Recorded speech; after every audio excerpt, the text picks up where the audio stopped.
posisinya kalau dia di fullkan kanan, nah kemudian digas, ada muncul bunyi Pak. Ya, tak gitu Pak ya.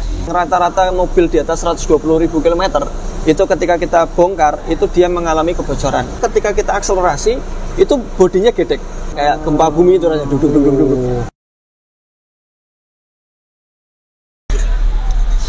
Mas Ardi, lagi Pak tes apa nih? R3 Pak. R3. Suzuki R3. Ini dia ada keluhan kalau dia putar balik itu ada suara tek. Ini tadi sih muncul. Coba kita dengar ya. Nah ini Pak.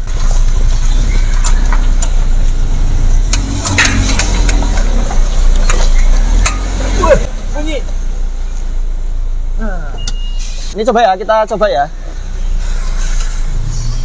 Tuh, coba dia.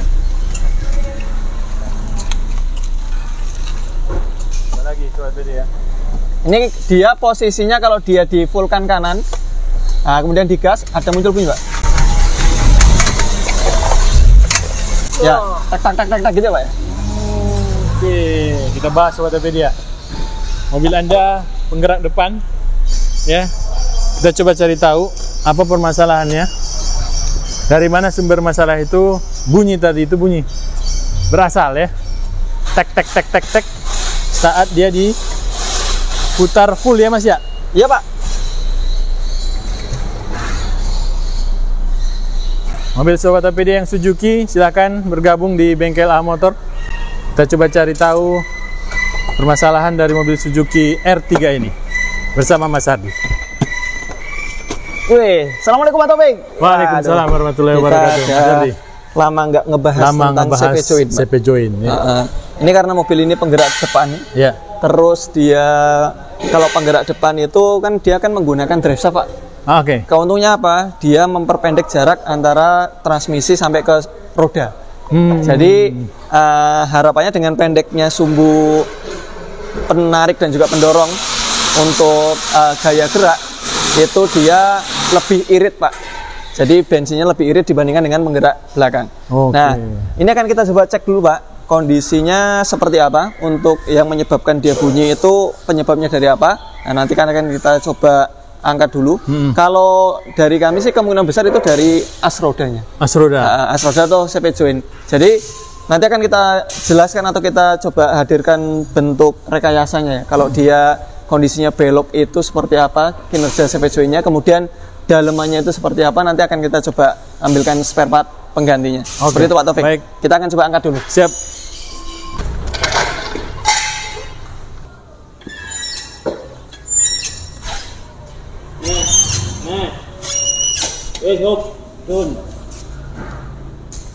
Oke. Nah, sini sudah ada Mas Ardi nih. Ya, Pak Taufik. Ini kan kita coba belokkan setirnya.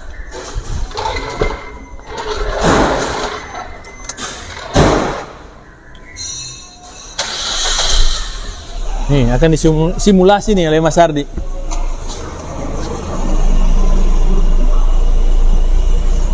Nah, posisinya kalau belok full seperti ini, Pak. Ya, ini full nih ya. Ya, ini kita bisa saksikan di sini, Pak. Ini kan ada karet boot ya. Oke. Nah, ini ada karet boot. Nah, ini kelihatan nih, faslinya pada keluar. Dan di antara bawahnya sini, nah ini kalau kita putar gini. Nah, ini udah ada sobekan, Pak. Oh, benar. Nah, ini udah ada sobekan, kemungkinan besar vaselin di dalam ini dia berkurang. Dan itulah yang mengakibatkan bunyi. Nah, kita akan bahas dulu bagaimana konstruksi di dalam CP joint ini. Ini di depan kita sudah ada CP joint, teman-teman. Jadi CP joint ini dia fungsinya adalah meneruskan putaran dari transmisi ke roda, Pak. Sehingga ban ini dia bisa gerak maju atau mundur. Nah, itu yang menjadikan dia bisa selain menggerakkan, itu dia juga harus terhadap daya belok atau apa ya namanya. Dia harus fleksibel.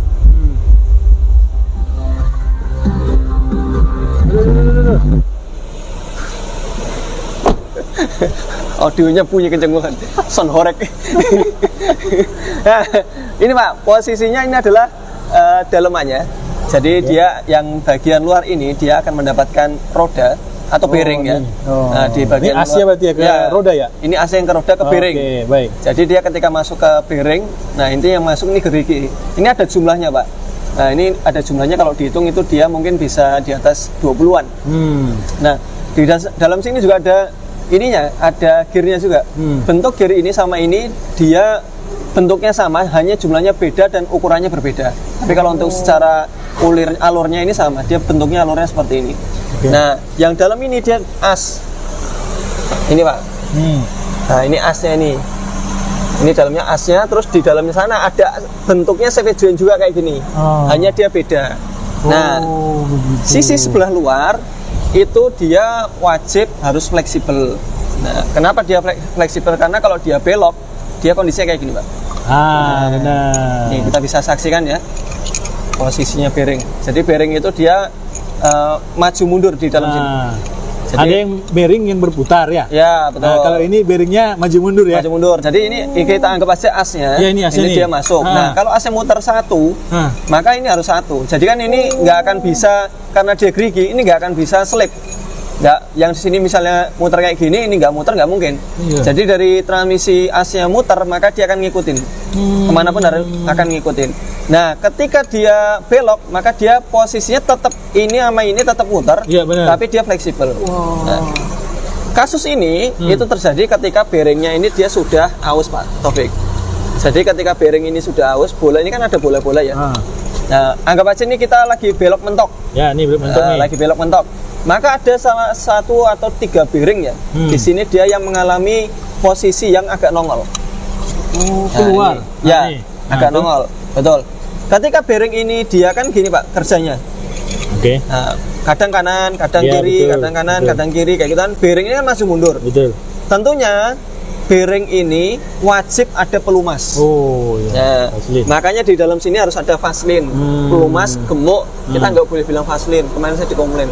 Kok dalamnya dikasih vaselin kan buat wajah. Merek itu Mas. Jadi ini maksudnya di sini pelumas. Jadi pelumasnya ini adalah pertama pelumasnya itu dia harus kental.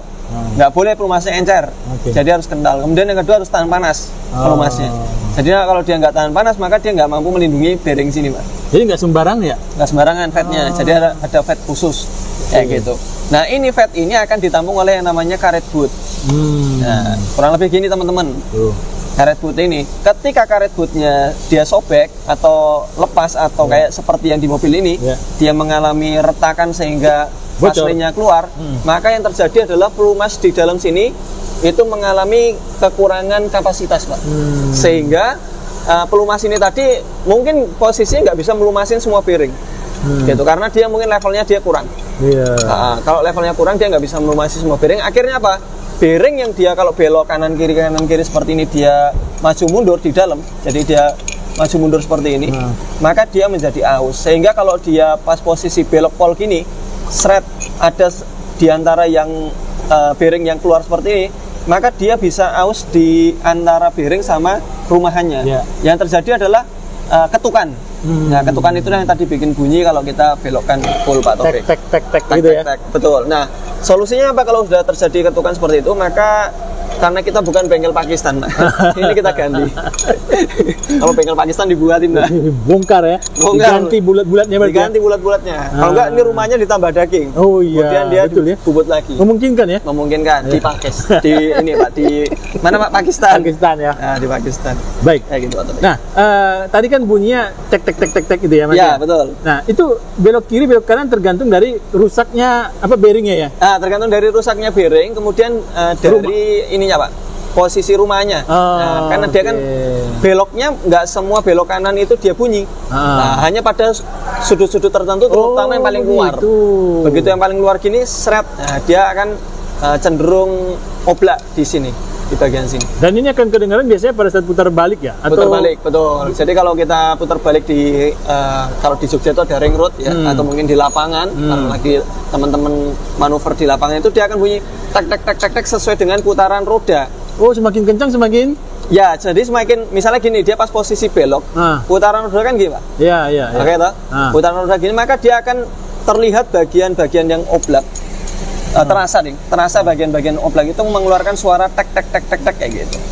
Di area bearing ini. Sebenarnya kita pernah mencoba, apa nggak bisa sih kalau misalnya hanya dilumasin ulang, terus dia akan berkurang suaranya. Ya. Kita pernah nyoba. Jadi kita bongkar, kemudian kita cek, kita saksikan, kita bersihkan di area sini, Pak.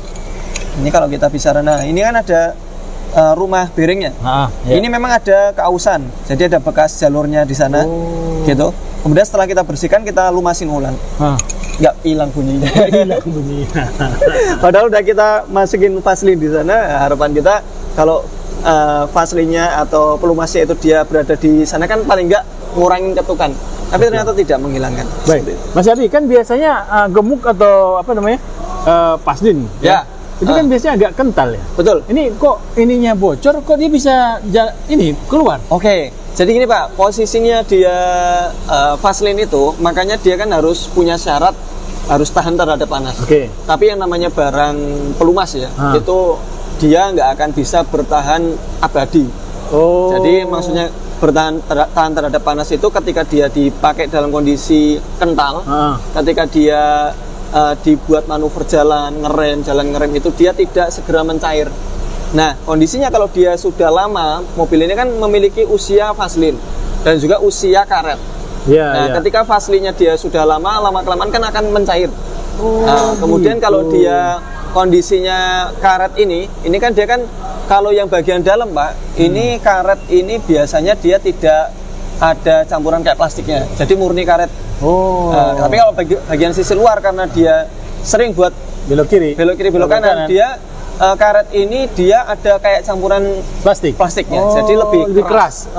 Lebih keras. Nah tujuannya apa? Tujuannya kuat. Karena kalau dia hanya model karet saja, dia kena panas, terus ditambah gerak kanan kiri, itu dia akan mengakibatkan banyak retakan. Sehingga efek dari retakan ini tadi kan kebocoran. Efek dari kebocoran Vaseline yang tadinya dia harusnya tidak mencair, tapi karena lama-kelamaan kan usia akhirnya dia mencair. Plus ada bolongan robek, maka dia akan berkurang kapasitasnya, menjadikan ini menjadi aus. Baik. Kayak gitu. Kalau berarti ada usia dong dari Vaseline itu sendiri? Ada usia. Berapa kilometer? Kalau prediksi kita nggak bisa memprediksikan, tapi kalau yang rata-rata mobil di atas 120.000 km itu ketika kita bongkar itu dia mengalami kebocoran. Dan kalau kita prediksikan ini rata-rata sih sekitar 80-an sampai 100 itu. Ini rata-rata banyak yang sobek, terutama yang inner malah. Yang inner, karena kan inner itu dia posisinya memang hanya maju mundur. Kalau inner, dia nggak berbelok, asnya itu, dia hanya maju mundur saja. Tapi ketika dia tadi bahannya itu dia tidak ada kayak sejenis ininya ya, plastiknya, itu akan lebih cepat aus, sehingga dia gampang robek. Kalau udah robek, itu di dekat transmisi itu banyak Vaseline yang mengenai di sekeliling ini Pak, sekeliling as roda. Jadi ada di atasnya itu mungkin ada power steering rack, member, terus di bagian mesin, transmisi, depan itu radiator, itu dia banyak kecipratan. Baik. Nah, Mas Adi, ini kalau kita berbicara tentang ini ya Pak, maintenance ya. Kalau kita tidak menemukan kebocoran, tapi kilometer sudah berjalan 120 km, itu biasanya apa yang terjadi dengan Vaseline-nya? Betul. Jadi kalau untuk yang model kayak gini Pak, karena tadi ya kita nggak bisa menyaksikan kondisinya, karena kan posisinya kan dia kadang awet nih, sampai 100.000 kilo kalau yang original. Nah itu kita nggak bisa mengetahui dalamannya. Maka kalau misalnya kita bicara maintenance, itu memang lebih baiknya ketika teman-teman nggak punya histori mobil ini berapa di kilometernya, udah pernah ngecek ini atau belum, ya kalau teman-teman udah 100.000 km mendingan dilepas. Kemarin sore kita dapat Nissan March itu dari Pak Arif dari Kebumen. Itu beliau itu habis beli mobil, beliau punya inisiatif Pak, Mas ini tolong Vaseline-nya di hoodnya dibuka, kemudian dicek apakah masih layak atau enggak, Vaseline dalamnya ganti. Ternyata dia pernah punya pengalaman Nissan X-Trail-nya itu dia mengalami sobek, tapi gara-gara sobeknya sedikit, cuman dalamnya Vaseline-nya itu udah cair Pak, itu dia menjadi kering dalam waktu yang mungkin nggak begitu lama, karena kan antara servis satu dengan servis berikutnya kalau beliau kan 3 bulanan ya mungkin nggak nyampe 3 bulan dia sobek, si tripod dalamnya itu udah mengalami kausan, sehingga efeknya apa? Ketika dia mengalami kausan, ketika kita akselerasi itu bodinya gedek, getar kayak gempa bumi itu rasanya duduk. Nah itu dialami ketika mobil lari di kecepatan 60 sampai 80, mungkin ya ada yang beberapa yang 100 itu baru mengalami getaran. Nah getaran ini beda dengan kayak balancing. Roda yang balancing roda, misalnya dia Nah, ini kita luruskan ya. Oke, roda ini teman-teman dia berputar, mungkin dia di kecepatan rata-rata 90 km ke atas, itu dia mengalami goyang. Nah, itu berbeda. Kalau balancing, ketika dia masalah ya, itu dia antara digas dengan tidak digas, itu sama. Kalau udah 90 ke atas, itu goyang. Dia mau digas, mau nggak digas sama. Tapi kalau ini, biasanya CV joint ini, yang inner terutama ya, yang dalam, itu dia kalau dia mengalami masalah keausan, itu dia akan goyang di kilometer misalnya 40 ke atas, tapi hanya dalam waktu ketika digas. Pada saat akselerasi. Akselerasi digas, jadi ketika dia 40 sampai dengan 80 digas makin gempa bumi, makin goyang bodinya. Tapi kalau dilepas gasnya hilang. Nah itu biasanya dari penyebabnya dari as roda, terutama teman-teman yang penggerak depan. Dan penggerak belakang, apakah hal itu terjadi? Iya, bisa terjadi. Ketika propeller belakang itu dia cross joint-nya mengalami masalah, atau di antara propeller sama dengan bodi itu kan, propeller kan kebanyakan nggak gantung Pak, tapi dia diikat. Nah yang mengikat itu kan bearing. Kalau bearingnya itu dia aus juga, itu akan mengalami hal yang sama, yaitu mengalami getar. Kayak gitu Pak Taufik. Nah sehingga kalau tadi bicara maintenance, kita kembali ke maintenance. Buat teman-teman yang misalnya udah beli mobil second, penggerak depan, udah teman-teman cek aja di bagian CV joint-nya atau as rodanya, kemudian dicek apakah dia ada kebocoran. Kalau kebocoran pasti fix. Dia pertama bootnya harus ganti, yang kedua kalau ganti boot pasti fasilnya akan diganti. Tapi kalau bootnya nggak ada masalah, kayaknya nggak ada salahnya kita bongkar, dicek, kemudian diganti fasilinya. Seperti itu Pak Taufik. Kalau untuk biaya Mas Ardi, berapa yang dikeluarkan untuk spare partnya dan biaya pengerjaan? Ya, untuk biaya spare part asli itu mungkin bisa di atas 2 juta yang asli. Ya? Kalau yang kita pernah temuin ya. Misalnya, ini yang mana nih? Yang dalam atau yang luar? Yang luar. Oh, yang luar. Yang luar. Sebenarnya sama sih, mirip-mirip dua-duanya. Ada beberapa yang tidak bisa dijual parsial, Pak. Nyambung berarti? Nyambung. Bukannya nyambung, tapi bisa dilepas. Hanya saja penjualan jenuhnya nggak dijual. Gitu. Jadi harus jadi satu sama rodanya. Itu ada. Kita pernah temuin beberapa merek.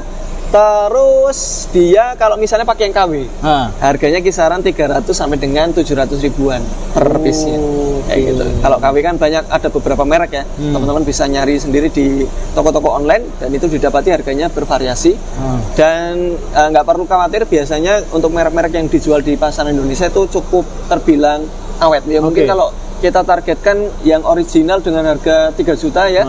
Itu kalau dibandingkan dengan 600 ribu, berarti kan cuma berapa persennya? 20%-nya. Iya, betul. Nah, kalau dibandingkan dengan 10 tahun original, kalau yang KW ya mungkin bisa 2 sampai dengan 3 tahun. 3 tahun. Seperti itu Pak.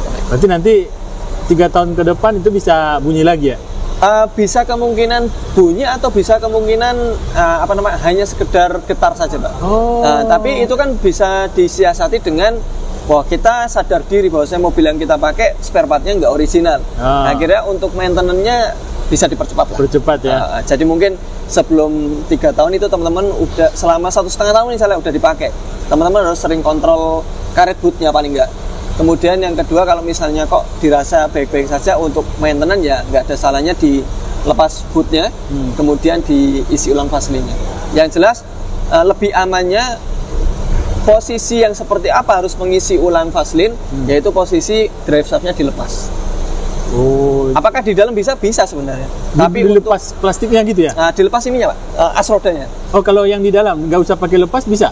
Sebenarnya bisa semua, luar dalam bisa semua. Hanya saja kadang kan posisinya dia kejepit Pak. Kalau posisinya kejepit, pertama kita masang SST untuk menarik klemnya, ini agak susah karena kan ini kan harus diklem. Ada klem loh Sobat TPD nih. Posisi kayak gini ini harus ada klemnya teman-teman. Nah klemnya ini terbuat dari besi, lebih amannya. Kalau untuk yang insul lock itu hanya sementara aja.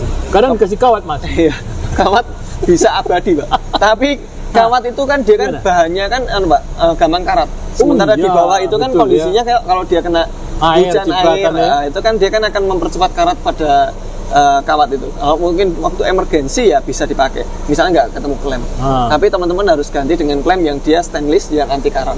Kayak gitu. Dan ada SST-nya sendiri untuk memasang. Bisa pakai tang khusus, atau mungkin kalau yang model tarik itu teman-teman ada tang khusus yang buat narik, buat gulung itu juga ada. Kayak gitu Pak Taufik. Baik, terima kasih Mas Ardi. Sama-sama. Yang terakhir, harga pekerjaan berapa nih? Oh iya, ini belum. Ini kalau untuk harga rata-rata ya, ini memang tiap bengkel beda-beda. Kalau di kami per CV join itu per mangkoknya ya, itu di harga Rp150.000. Rp150.000. Jadi kalau kiri kanan kiri ya dikalikan 2 saja. Nah, itu yang di luar itu ya? Yang ya, dalam? Luar. Jadi luar sendiri Pak. Semua? Betul. Luar sendiri, ini kan sebenarnya gini. Kalau untuk hanya mengganti CV faslinya, itu kita nggak perlu ngelepas antara as ke CV join. Oh, oke. Nah, ini kan ada asnya ya, gini. Benar. Asnya kan gini. Kalau dia misalnya kepasang seperti ini, gitu. Iya, kalau kita misalnya hanya mengganti faslinya saja, ini cukup kita bongkar ke belakang, kemudian kita bersihkan, bisa menggunakan bensin atau mungkin menggunakan cleaner. Kemudian setelah itu kita isi faslinya di antara sela-sela dan juga di karet bootnya, kemudian kita kembali pasang. Akan tetapi kalau misalnya dia harus mengganti, maka ada SST khusus buat ngelepas dari as dari ini CV join mangkokan ini dari asnya, itu harus dilepas. Nah, lebih amannya menggunakan SST, dia di impact dari atas, dia akan lepas dengan mudah kayak gitu. Oke, baik. Sobat Pedia, ternyata biaya pengerjaan tidak mahal. Ya. Alat spare partnya juga ada yang asli dan ada yang KW. Ada yang KW. Ya, silahkan. Yang penting kendaraan kembali normal ya Mas ya. Kembali normal. Ini bahayanya apa kalau dibiarkan? Pernah kita dapetin lepas. Apa yang lepas Mas? Asnya. Asnya? Dari bearingnya. Ini Mas Itom. Waktu itu Mas Itom Ardan itu, dia kan storing ya di tempat customer. Terus customer mengeluhkan, kok kalau buat belok kok ini Mas, bunyi tak gitu. Nah, kemudian dicek. Oh, ini termasuk dari salah satu dari penyebabnya, Pak. Penyebabnya adalah dia pernah perbaikan rekstil. Rekstil itu ada pembagian, Pak. Oke. Nah, ini kita sering sampaikan ya. Oh iya, pernah nih, udah sering kita buat videonya Sobat Pedia nih. Betul. Jadi kalau untuk ini pembagian setir seperti ini dia antara kanan dan kiri itu harus sama stopnya. Ini kan posisinya kayak gini, Pak. Ya. Ini harusnya sebelah kiri, posisinya stopnya seperti ini. Posisinya.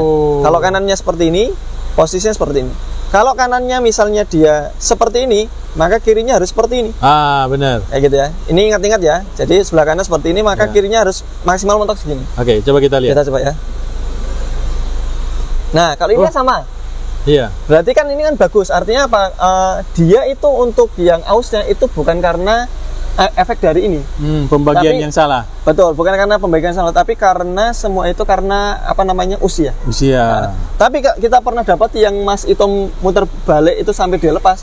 Karena apa? Karena posisinya antara pembagian kanan sama kiri tidak sama. Misalnya kiri segini, dia kanannya sampai segini, Pak. Kayak gitu. Akhirnya apa? Pendorongan rek terhadap kenakel, yang kenakel itu sendiri dia bersinggungan sama bearing, dan di dalam bearingnya itu ada as roda itu tadi, dia posisinya lebih dari harusnya dia stop. Akhirnya copot as rodanya. Jadi customer udah ngerasakan ada bunyi tak gitu Mas, dan dia takut untuk membawa. Akhirnya kita dibawa sama Mas Itom toh. Begitu dibawa sama Mas Itom, wah ini ada kemungkinan gara-gara setirnya ini Pak Bu, itu dia menjadi di sana menjadi aus, terlalu keluar. Akhirnya betul ketika dibawa muter balik di Monjali itu lepas, Pak. Waduh. Akhirnya mobil chaos, jadi nggak bisa meneruskan putaran antara transmisi ke roda, karena kan sifat gardan itu kan bisa membedakan putaran antara kanan sama kiri. Nah, kalau yang sebelah kanan dia lepas, meskipun sebelah kiri masih terhubung, nggak akan bisa jalan mobil. Seperti itu, Pak. Direct. Akhirnya dikerjakan di tempat. Di tempat. Jadi kita begitu tahu itu loss, wah ini loss ini, karena udah diprediksi bakalan loss. Karena kan posisi rumahnya kan harus muter balik. Kita nggak bisa nggak muter balik. Kalau muter balik terlalu jauh, maka bisa 2-3 kali baru dapat haluan.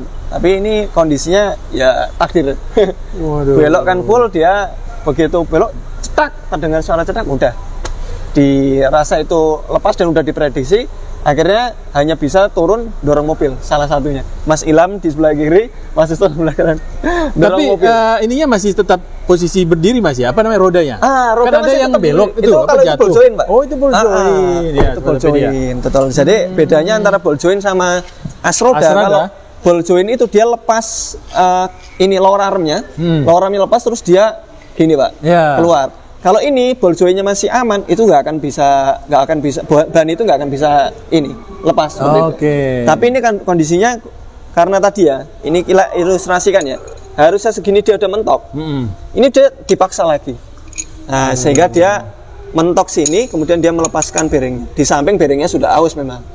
Jadi bearingnya aus, putarannya tidak sama, sehingga dia mengakibatkan ini as rodanya lepas. Jadi ini posisinya itu gotrinya itu udah lepas. Akhirnya kami storing ke Monjali terus diganti. Alhamdulillah sih ini dalam kondisi putaran yang rendah ya. Maksudnya mobil nggak kecepatan tinggi. Dan apakah bisa terjadi di putaran tinggi?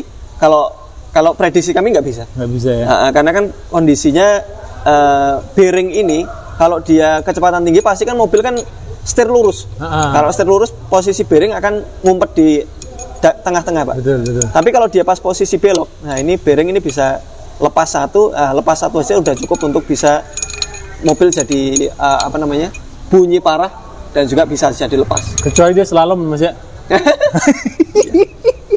Tapi yang banyak terjadi untuk lepasnya ban itu yang tadi Pak Taufik bilang itu adalah di ball joint. Oh, di ball joint ya. Jadi kalau teman-teman jalan lurus terus ada bunyi dak atau gluduk-gluduk, itu bisa jadi disebabkan karena ball joint. Kalau ball joint kita nggak bisa kompromi, harus diganti ketika dia oblak. Seperti itu Pak Taufik. Baik. Semoga yang sedikit ini bermanfaat buat kita semua ya. Ya.